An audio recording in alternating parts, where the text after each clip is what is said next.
Salut, moi c'est Cyril et aujourd'hui on va voir quel est le meilleur cardio pour perdre du poids. Est-ce que tu t'embêtes à faire un cardio que tu détestes et qui n'est même pas nécessaire pour arriver à ton objectif? Peut-être qu'il y a d'autres cardios plus adaptés qui te feraient avoir des résultats plus vite et surtout pour toujours. On voit tout ça dans cette vidéo. Premièrement, on va remettre les choses dans le contexte. La balance énergétique sera toujours maître de votre perte de poids. Mais voici les 3 critères qui comptent pour déterminer le meilleur type de cardio. Les calories brûlées à la minute, l'interférence avec la prise de masse musculaire et la pratique à long terme. Car il est vrai que tous les cardios ne s'alignent pas forcément à tous les objectifs. Si vous souhaitez garder votre masse musculaire et juste sécher, alors certains types de cardio pourraient être à privilégier. Pour le premier, si votre objectif est de brûler le plus de calories à la minute maximale, en gros appuyer sur la pédale de gaz au maximum, alors voici les sports idéaux. Le jogging, le vélo, la natation, selon l'intensité que vous allez mettre, vous pouvez vraiment augmenter la dépense calorique. Et puis bon, faut se le dire, il y a natation et natation. Faire 10 longueurs ou juste flotter comme une étoile de mer, ce n'est pas exactement le même sport. Le sport de combat, boxe, kickboxing, et j'inclus même la corde à sauter, sont aussi d'excellents types de cardio qui brûlent énormément de calories par minute. Le problème, c'est qu'ils nécessitent des pauses, ce qui fait au final la durée effective d'effort réduit le total de calories brûlées. Le HIIT, c'est très efficace aux calories brûlées par minute, mais pas durable. Ça veut dire que c'est bien pour ceux qui n'ont pas beaucoup de temps pour s'entraîner et qui veulent brûler le plus de calories dans un temps donné. Mais il y a un problème avec ce genre de cardio. Sponsor du jour, 10. Déjà, merci à eux pour ce sponsor, j'aurais jamais pu rêver de mieux. Car la qualité et l'efficacité dépassent de loin de ce qui se fait actuellement sur le marché. Bref, si votre objectif est perdre du poids, que vous vous sentez bloqué comme sur un plateau,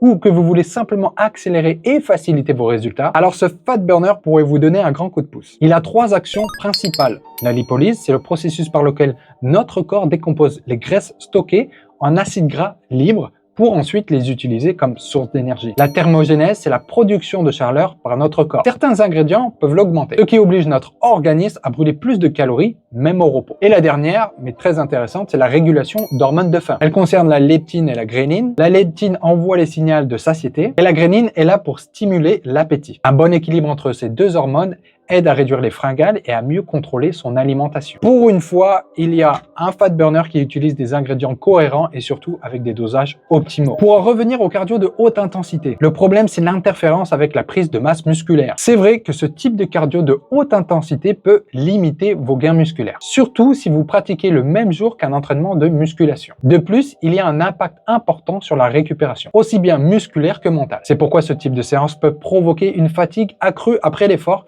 notamment en réduisant les stocks de glycogène, ce qui peut ensuite affecter vos prochaines séances ou même vos performances au travail. Plus l'intensité de votre cardio est élevée, plus le catabolisme musculaire augmente, ce qui rend la récupération difficile. Et ça, c'est encore plus vrai si l'exercice sollicite surtout un seul groupe musculaire. Par exemple, le vélo à haute intensité mobilise beaucoup les jambes, alors que des activités comme la natation ou l'elliptique répartissent l'effort sur tout le corps. Résultat, l'énergie est mieux répartie et la récupération musculaire est moins impactée. Mais donc, quel serait le cardio qui permettrait de préserver la masse musculaire? Ce sont les cardios avec la plus faible intensité et moins d'impact physique, comme par exemple l'elliptique, la marche ou la marche inclinée. Ces cardios sont de faible intensité avec des faibles impacts sur les articulations. La natation modérée peut être aussi incluse dans ce type de cardio. L'avantage avec ce genre de cardio, c'est que cela ne va pas vous faire du mal. Ça épuise moins vos réserves de glycogène avec un faible impact nerveux. Et en plus, cela vous permet de faire d'autres tâches en même temps. Par exemple, vous pouvez être au téléphone, travailler, regarder cette vidéo, et marcher. Un peu plus compliqué pour la natation par contre. Autre avantage, c'est quelque chose qui est durable. Sur le long terme, surtout si vous n'êtes pas fan de cardio. Ça sera bien plus facile pour vous de l'intégrer dans votre routine. Puis, l'avantage de la marche par exemple, c'est que vous pouvez le faire n'importe où et n'importe quand. Avec des amis, votre chien ou même tout seul. Si vous avez ni l'un ni l'autre.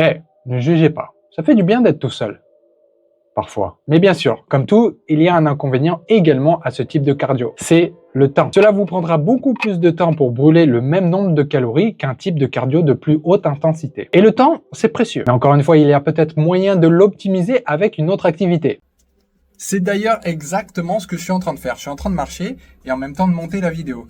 D'ailleurs, si vous pouvez liker, partager ou juste vous abonner, faites un des 3, ça aidera grandement la chaîne et je vous en remercie beaucoup. Allez, on retourne à la vidéo. Conclusion, est-ce que tu as besoin de perdre beaucoup de poids rapidement sans forcément te soucier de ta perte de masse musculaire? Si c'est le cas, alors des entraînements de cardio de haute intensité peut être idéal pour toi. Tu peux également combiner les deux, avoir des entraînements de haute intensité et avec des entraînements de plus basse intensité. Cela te permet vraiment de brûler le plus de calories possible. Alors attention, ce genre d'entraînement ne sera pas pour des débutants car vous risquez de faire ça pendant 3 jours puis vous dégoûter. Pour ceux qui souhaitent perdre du gras et maintenir une masse musculaire, alors le cardio de plus faible intensité avec moins d'impact physique seront à prioriser. Et je pense que celui-ci conviendra à la plus grande majorité. D'une part, car il y a peu d'inconvénients, c'est durable et cela vous permettra d'atteindre vos objectifs de poids avec plus de facilité. Mais tout simplement, si vous voulez évaluer très simplement si votre exercice que vous êtes en train de faire vous fait brûler beaucoup de calories ou non, regardez votre vitesse de respiration. Parce que plus vous expirez du CO2, plus cela signifie que vos cellules brûlent du carburant pour produire de l'énergie. Le mot de la fin, le meilleur cardio, ça reste celui que vous préférez à pratiquer. Et si vous aimez aucun cardio, alors c'est celui que vous détestez le moins. J'espère que la vidéo vous a plu, c'était Cyril de 10 et je vous dis à la prochaine. Ciao.